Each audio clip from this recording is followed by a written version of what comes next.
Hello, kids, and welcome back to story time. Do you remember when a wolf just tried to eat the 7 little kids?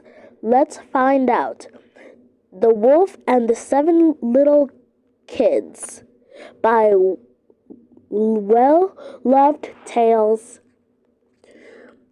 by Vera Southgate, illustrated by Robert Aiden. Once upon a time, there was a goat who had 7 little kids. She loved them all dearly. Her only fear was that one day the wolf might catch them. One day, the mother goat had to go into the forest to look for food. Before she went, she called her 7 little kids to her. "Dear children," she said, "while I am out, take care that the wolf does not come near you. Keep the door locked. If he gets in, he will eat every one of you. He may disguise himself, but you will know him by his rough voice and black feet." The kids replied, "Dear mother, do not worry. We'll take good care of ourselves."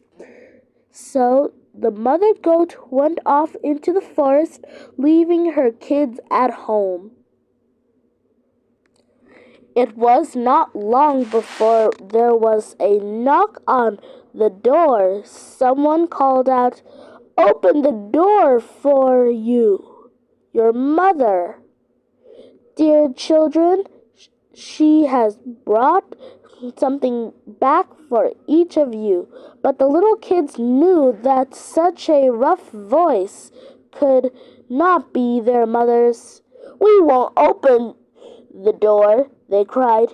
"You are not our mother. She has a gentle voice, but your voice is rough. You are the wolf."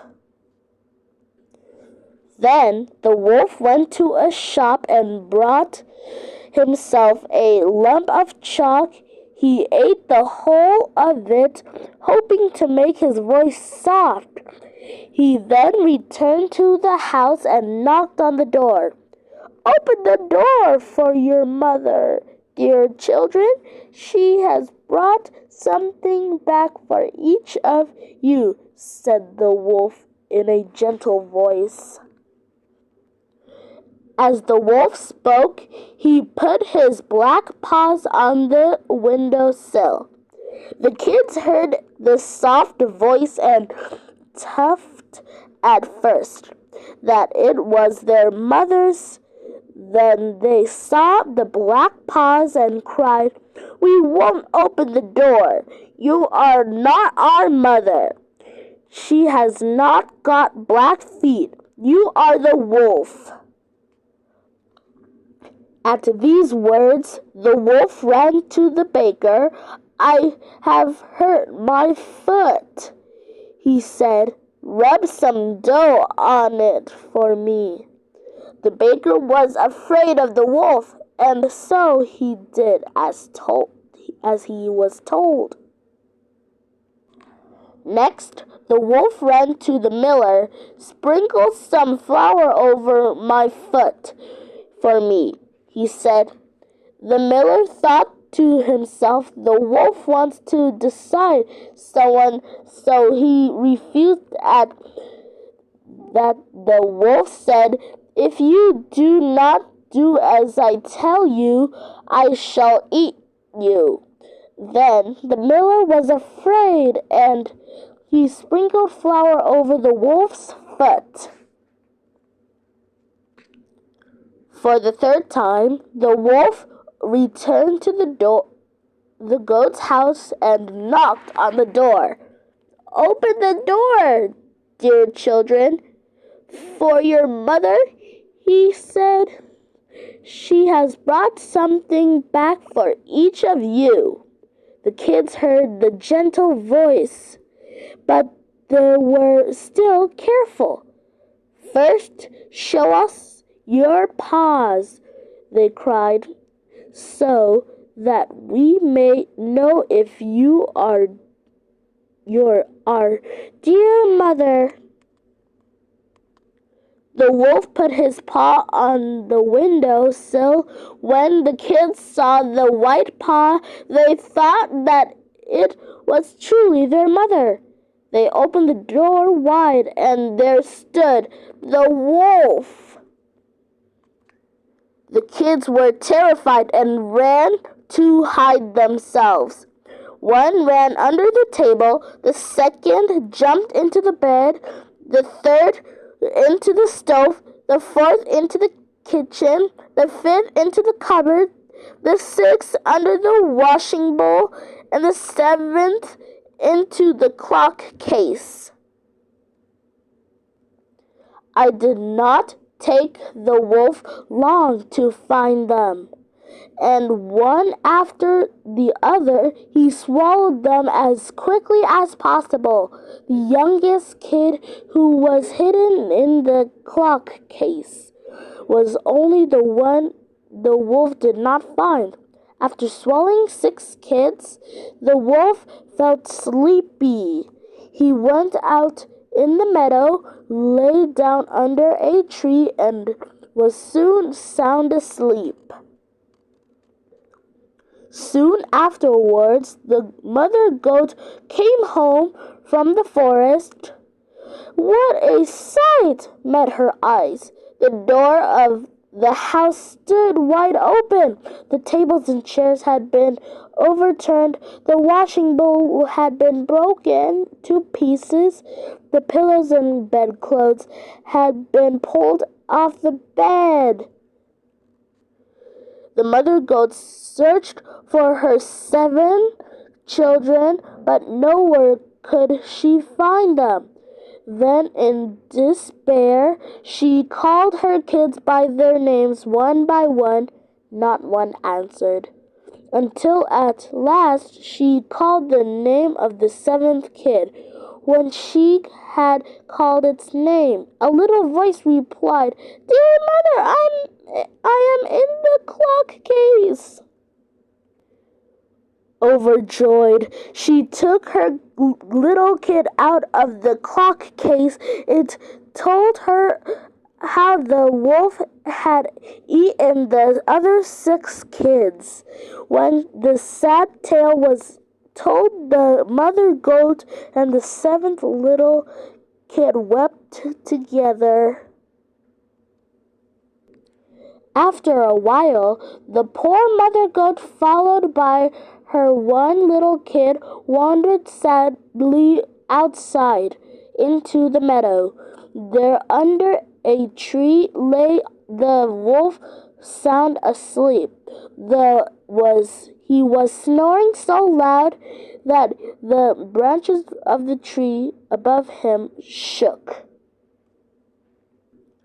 The mother goat walked around the sleeping wolf and saw his huge, swollen stomach.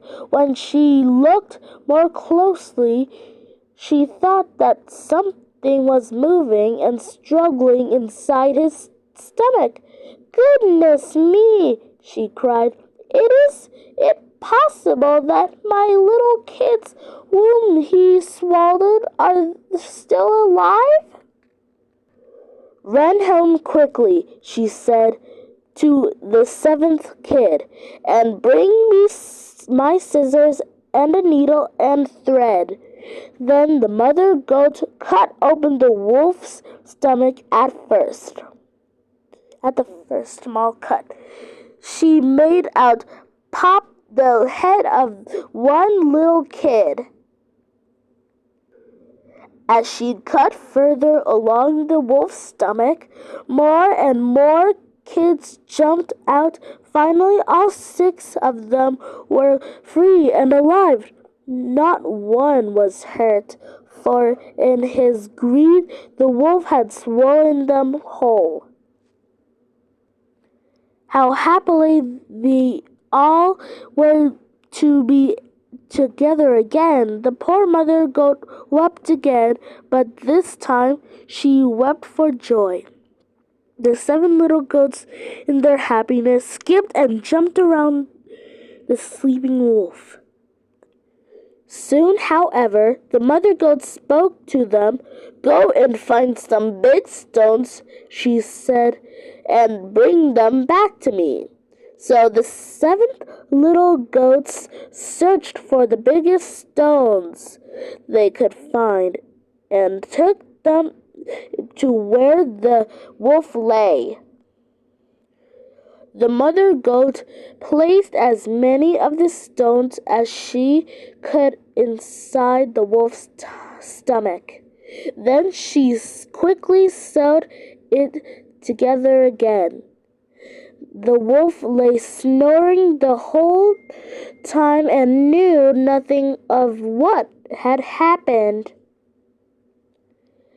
After a very long sleep, the wolf wakened and felt thirsty. So he set off for the well for a drink. As she walked in, the stones in his stomach knocked and rattled against each other. Then he cried out, "What rumbles and tumbles inside my poor bones? I ate 6 young kids, but they feel like 6 stones." It took him a long time to reach the well, swaying and rumbling as he went.